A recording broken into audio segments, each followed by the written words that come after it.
नमस्कार मित्रों, स्वागत है आपका आपके अपने चैनल उज्जवल जीके में। मैं हूं सीमा शर्मा। और मित्रों, आज हम मध्यकालीन सांस्कृतिक दशा के विषय में बात करने वाले हैं, जिसमें दिल्ली सल्तनत व मुगल काल की सांस्कृतिक दशा जो है हम पढ़ेंगे। और इसके महत्वपूर्ण प्रश्न जो है 60 प्रश्न देखने वाले हैं। मित्रों, इससे पहले हम मध्यकालीन जो सामाजिक दशा है और मध्यकालीन आर्थिक दशा है, इसके विषय में पढ़ चुके हैं। अगर आपने वो वीडियो नहीं देखी है तो उज्जवल जीके की प्लेलिस्ट में जाकर आप वो देख सकते हैं। तो चलिए पढ़ना शुरू करते हैं। मध्यकालीन सांस्कृतिक दशा, पहला प्रश्न है हमारा, तारीख ए फिरोज शाही में जो मोहम्मद तुगलक के इतिहास का मुख्य स्रोत है लिखित है। तारीख ए फिरोज शाही में जो मोहम्मद तुगलक के इतिहास का मुख्य स्रोत है वो किसके द्वारा लिखा गया है? तो जियाउद्दीन बर्नी के द्वारा है लिखित तारीख ए फिरोज शाही। देखिए, इसकी रचना जो है वो फिरोज शाह तुगलक के काल में हुई है। मित्रों, अगर उज्जवल जी के चैनल पर आप नए हैं तो प्लीज़ चैनल को सब्सक्राइब करें, पास के बेल आइकन को प्रेस करें ताकि नई वीडियो की नोटिफिकेशन आपको समय रहते मिलती रहे। और अगर आपको वीडियो पसंद आती है तो लाइक करना न भूलें और अपने एक मित्र में शेयर जरूर करें। तो अगला प्रश्न देखते हैं हमारा, रेहला या सफरनामा यात्रा संस्मरण किसके द्वारा लिखा गया है? तो रेहला या सफरनामा जो है वो इब्न बतूता के द्वारा लिखा गया है।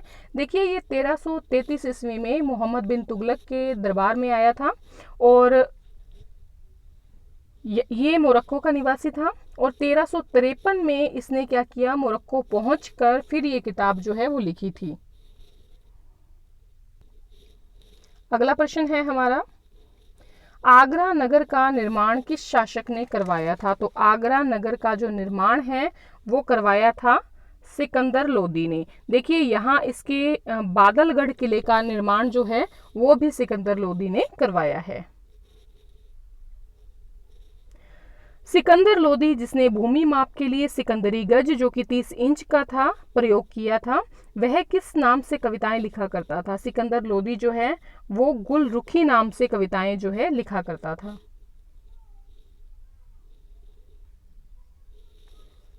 सल्तनत कालीन किस शासक ने अशोक के 2 स्तंभों को दिल्ली में स्थापित किया था? तो सल्तनत काल का शासक था फिरोज तुगलक, जिसने क्या किया, एक तो खिजर खां में था अशोक का स्तंभ और दूसरा था मेरठ के पास। तो दोनों को वो दिल्ली ले आया था और वहां पर स्थापित किया था। कोश के सीरी नाम से प्रसिद्ध अलाई किले का निर्माण किसने करवाया था? अलाउद्दीन खिलजी ने 1303 में करवाया था।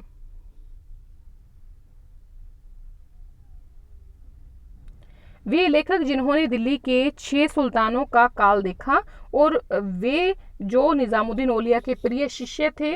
तो अमीर खुसरो जो है, इन्होंने बलबन, कैकुबाद, जलालुद्दीन खिलजी, अलाउद्दीन खिलजी, मुबारक शाह और गयासुद्दीन तुगलक की सेवा में ये रहा था। और इसने जो है एक निजामुद्दीन औलिया जो है इसका प्रिय शिष्य था। चिश्ती संप्रदाय के थे निजामुद्दीन औलिया, जिन्होंने कहा था दिल्ली अभी दूर है। अगला प्रश्न है, किरान उस सादीन, खजाइन उल फुतूह व तुगलकनामा के रचनाकार हैं। देखिए, किरान उस सादीन, खजाइल उल फुतूह और तुगलकनामा के रचनाकार अमीर खुसरो थे। देखिए, किरान उस सादीन जो है वो पहली रचना थी अमीर खुसरो की। और अगर खजाइन उल फुतूह की बात करें तो ये अलाउद्दीन खिलजी के विषय में लिखा गया है।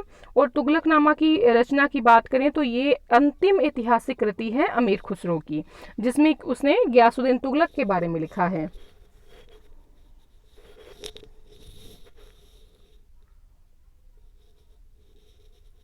तारीख ए फिरोज शाही व फतवा ए जहांगीरी किसकी पुस्तकें हैं? ये जियाउद्दीन बर्नी की पुस्तकें हैं, तारीख ए फिरोज शाही और फतवा ए जहांगीरी। महमूद गजनवी के साथ कौन से इतिहासकार जो हैं वो भारत आए थे? अलबरूनी, अरबी और बैहाकी, ये तीनों ही हैं इतिहासकार जो कि महमूद गजनवी के साथ भारत आए थे। और फिरदौसी जो था वो इसका दरबारी कवि था महमूद गजनवी का।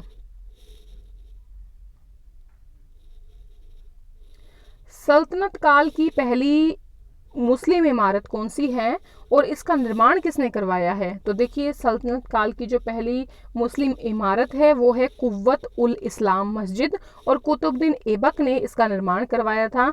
ये जो कुव्वत उल इस्लाम मस्जिद है ये पहले जैन मंदिर हुआ करता था।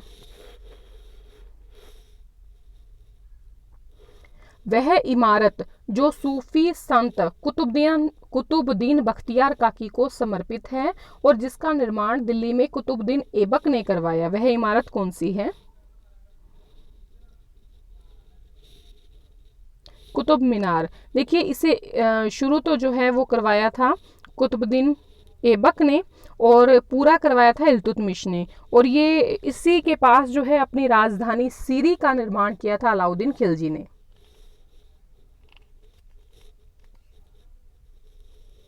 अढ़ाई दिन के झोंपड़े का निर्माता कौन है? कुतुबुद्दीन ऐबक हैं। देखिए, ये पहले संस्कृत विद्यालय हुआ करता था जो बिसल देव द्वारा निर्मित था, और बाद में इसको जो है जो कुतुबुद्दीन ऐबक है इसने अढ़ाई दिन के झोंपड़े में बदल दिया। सुल्तानगढ़ी है। सुल्तानगढ़ी जो है 1231-32 में बनी थी। ये एक मकबरा है, और ये जो मकबरा है ये इल्तुतमिश के बड़े पुत्र का है। इल्तुतमिश के पुत्र का नाम था नसीरुद्दीन महमूद, जो काफ़ी लायक बच्चा था इसका, लेकिन इल्तुतमिश के जीते जी ही इसकी मृत्यु हो गई थी, और जो इल्तुतमिश है इसी ने इसका मकबरा तैयार करवाया था नसीरुद्दीन महमूद का, और ये है सुल्तानगढ़ी।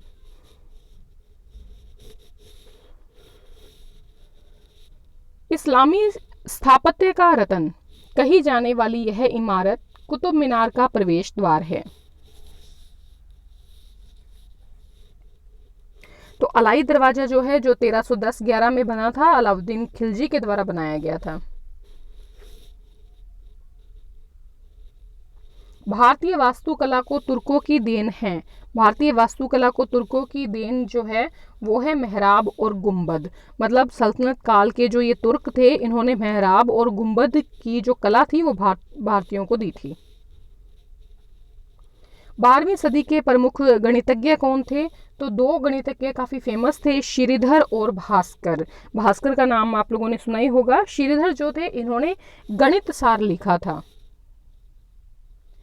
लीलावती व सिद्धांत शिरोमणि के रचयिता कौन हैं? लीलावती के नाम से आपको याद आ गए होंगे।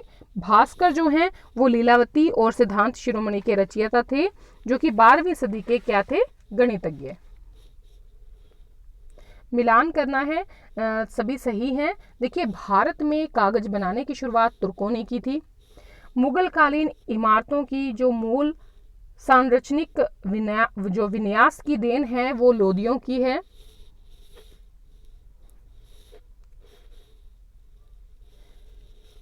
पांडुरंग महात्म्य के रचनाकार कौन है? तेनालीराम। तो ये जो सभी हैं ये दिल्ली सल्तनत के टाइम पीरियड के हैं।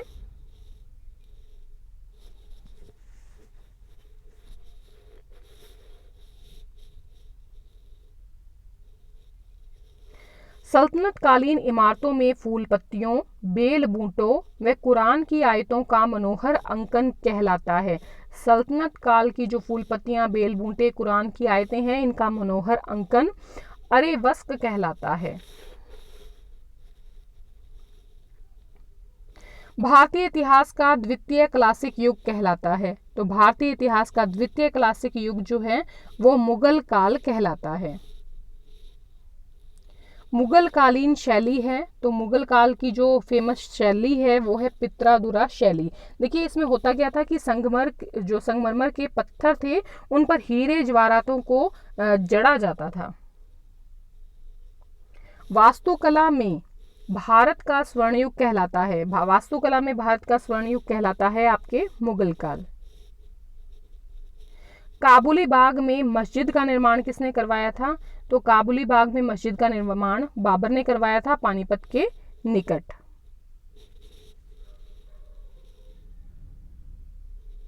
देखिए, काबुली जो बाग जो मस्जिद का निर्माण करवाया है ये पानीपत की जब पहली लड़ाई 1526 में हुई थी उसकी जीत की खुशी में बनाया था बाबर ने, और इब्राहिम लोदी को हराने के बाद ये बनाई गई थी। बाबर का मकबरा कहाँ पर स्थित है? तो बाबर का मकबरा जो है वो बाग ए बाबर में स्थित है, जो कि काबुल अफगानिस्तान में है। संभल जामा मस्जिद उत्तर प्रदेश, यह किस मुगल शासक के काल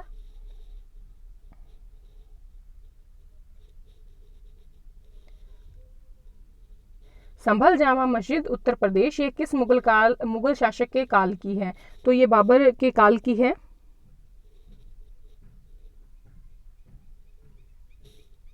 इससे पहले हमने बाग ए बाबर की बात की, तो बाग ए बाबर जो है इसके भवनों पर जो है ईरानी जो प्रभाव है वो दिखता है।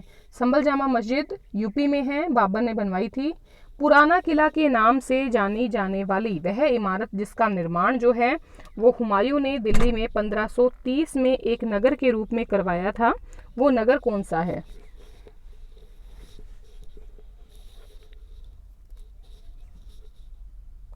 दीन पनाह नगर है। ठीक है, देखिए इसने 2 मस्जिदें भी बनवाई थी हुमायूं ने, आगरा और फतेहाबाद। आगरा और फतेहाबाद में बनाई थी 2 मस्जिदें। किला एक कुहना नामक की जो मस्जिद है उसका निर्माण किसने करवाया था? शेरशाह सूरी ने करवाया था। देखिए पुराना किला जो है दिल्ली का, उसमें ये मस्जिद बनाई गई है।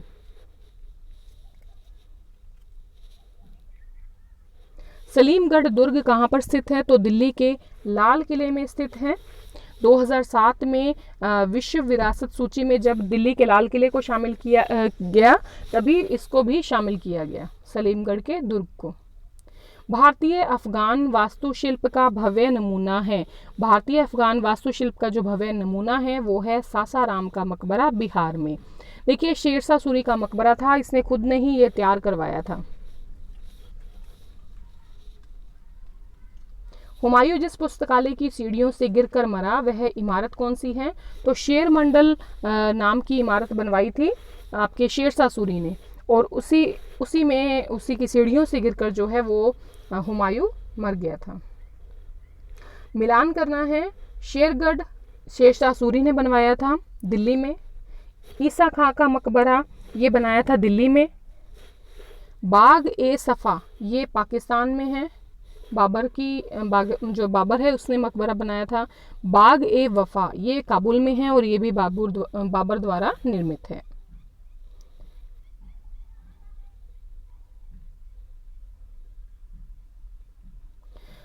हुमायूं के मकबरे का निर्माण किसने करवाया था? तो हुमायूं के मकबरे का निर्माण जो है वो करवाया था हुमायूं की हाजी बेगम ने, और ये जो हुमायूं की बेगम थी इसी का नाम जो है बेगा बेगम भी था, बेगा बेगम। 1993 में यूनेस्को की जो विश्व विरासत सूची थी उसमें इसको शामिल किया गया है, और ये जो मकबरा है ये दिल्ली में है और काफ़ी सुंदर है। वह मकबरा जो ताजमहल का पूर्वगामी माना जाता है, लाल पत्थर और संगमरमर से निर्मित है, कौन सा है? तो हुमायूं का मकबरा जो है ये 1570 में अकबर के समय बना था, हाजी बेगम ने बनाया था, और ये जो है ताजमहल का पूर्वगामी माना जाता है। बहादुर शाह जफर को 1857 की क्रांति के समय कहाँ से गिरफ्तार किया गया था? उसके 3 बेटों के साथ गिरफ्तार हुआ था ये, तो ये हुमायूं के मकबरे में छिपा हुआ था, तो वहां से इसको गिरफ्तार किया गया था अंग्रेजों के द्वारा। एशिया का सबसे ऊंचा प्रवेश द्वार कहलाता है। एशिया का सबसे ऊंचा प्रवेश द्वार जो है वो बुलंद दरवाजा कहलाता है, फतेहपुर सीकरी में स्थित है। जामा मस्जिद, बुलंद दरवाजा, शेख सलीम चिश्ती का मकबरा ये कहाँ पर स्थित हैं? तो ये सब जो है ये फतेहपुर सीकरी में स्थित हैं।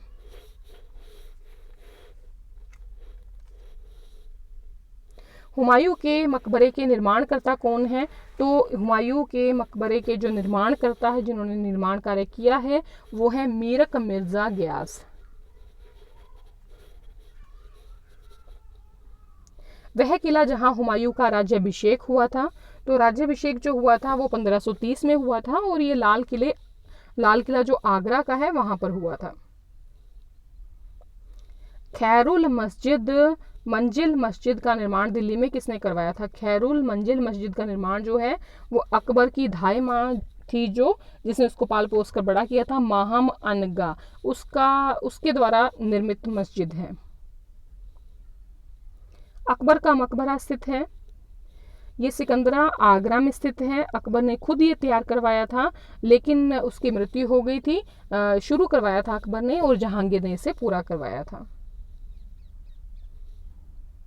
एतमादुद्दौला का मकबरा, जिस पर सर्वप्रथम पित्रादुरा का प्रयोग किया गया है, कहाँ पर निर्मित है? तो जो नूरजहां है उसने निर्माण करवाया था। इसके पिता थे एतमादुद्दौला, और इसी के द्वारा जो है ये निर्मित किया गया है और काफ़ी सुंदर है। जहांगीर का मकबरा जो है वो कहाँ पर स्थित है?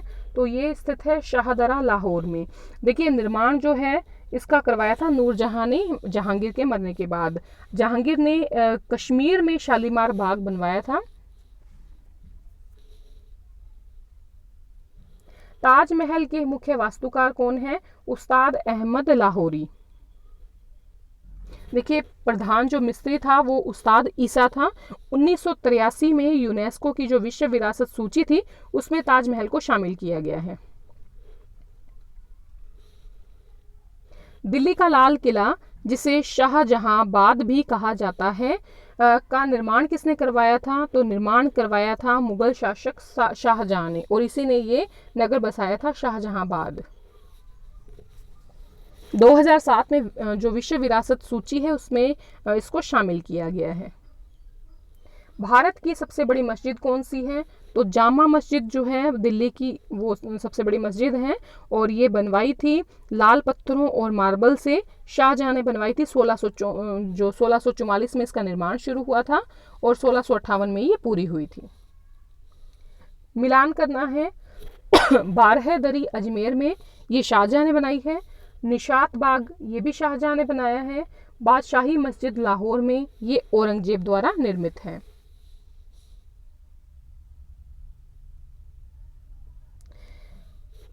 बीबी का मकबरा, दक्षिण का ताज, ये कौन सा मकबरा है? तो रबिया दुर्रानी का मकबरा है औरंगाबाद में। ये दक्षिण का ताज कहलाता है। औरंगजेब ने अपनी पत्नी की याद में इसे बनाया था। मिलान करना है। जंतर मंतर, ये दिल्ली में है। महाराजा जय सिंह जो थे जयपुर के महाराजा 18वीं शताब्दी में, तो इनके द्वारा निर्मित वेधशाला है, महाराजा जय सिंह सेकंड के द्वारा। खान ए खाना का मकबरा दिल्ली में, ये कौन है खान ए खाना? ये अब्दुल रहीम खान खाना की बात हो रही है। उनका मकबरा है दिल्ली में, और ये अकबर के नवरत्नों में से एक थे। बैराम खान के पुत्र थे, जो कि अकबर का संरक्षक था, और हिंदी कवि रहीम माने जाते हैं।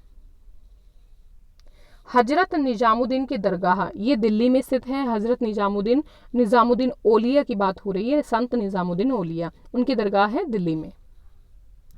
अटागा खां का मकबरा, ये भी मध्यकाल की ही जो है मस्जिद है, और ये मकबरा है, और ये दिल्ली में स्थित है। अकबर की जो धाई माँ थी धाई माँ अनगा, उनके पति और महत्वपूर्ण दरबारी थे अटागा खां। मिर्ज़ा गालिब जो है ये उर्दू के काफ़ी फेमस हुए हैं कवि, और इनका नाम था मिर्ज़ा असदुल्ला बेग खां, लेकिन इनको मिर्ज़ा गालिब कहा जाता था। मिर्ज़ा असदुल्ला बेग खां, ये मुगल शासक बहादुर शाह के समय के थे। लाल बंगला मकबरा, ये दिल्ली में है। लाल कुंवर जो कि बादशाह शाह आलम द्वितीय की माँ थी, उनका मकबरा है। मुगल शासक शाह आलम सेकंड की मदर लाल कुंवर। सफदरजंग का मकबरा, ये कहाँ पर है? ये दिल्ली में है। अकबर ने अपने किस नवरत्न को कंठाभरण वाणी विलास की उपाधि से विभूषित किया था? तो तानसेन को विभूषित किया था। अकबर के समय सर्वोत्कृष्ट चित्रकार कौन थे? सबसे बढ़िया चित्रकार जो थे वो थे बसावन। देखिए, बसावन ने एक प्रमुख जो कृति है बसावन की, वो है मजनू की एक फोटो है। मजनू को दुबले पतले घोड़े पर एक निर्जन क्षेत्र में भटकता हुआ उसने दर्शाया है। शाहजहां ने गुण समुद्र की उपाधि किसे प्रदान की थी? तो ध्रुपद राग के प्रसिद्ध गवैये थे लाल खां, इसको दी थी गुण समुद्र की उपाधि। मुगल काल के प्रमुख चित्रकार दसवंत के चित्र किस पांडुलिपि में मिलते हैं? तो दसवंत के जो चित्र मिलते हैं वो रज़्मनामा में मिलते हैं।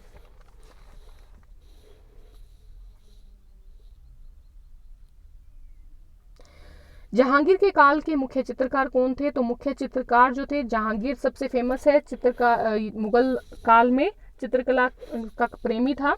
ये उस्ताद मंसूर, अबुल हसन, मनोहर, बिशनदास, फारूक शेख और दौलत, ये सभी जो है जहांगीर के काल के मुख्य चित्रकार थे।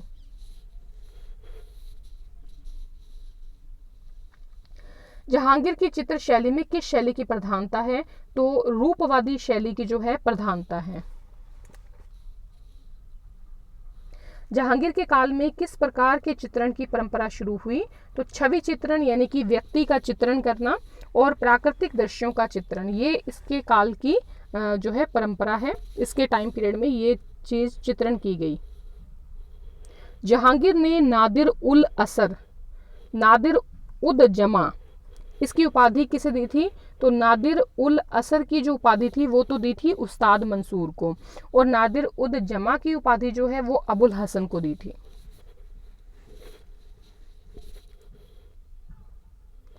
हुमायूं के प्रमुख चित्रकार कौन थे? तो हुमायूं के जो प्रमुख चित्रकार थे वो थे मीर सैयद अली और ख्वाजा अब्दुल समद।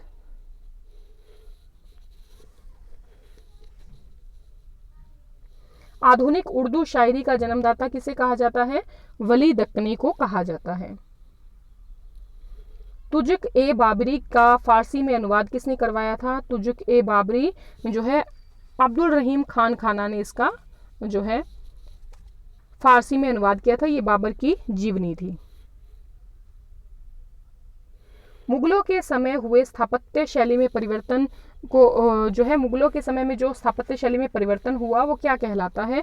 तो वो हिंदू इस्लामिक शैली कहलाता है। मित्रों, आज के लिए इतना ही। आशा है आपको वीडियो पसंद आई होगी। लाइक करें, शेयर अपने एक मित्र को जरूर करें। धन्यवाद।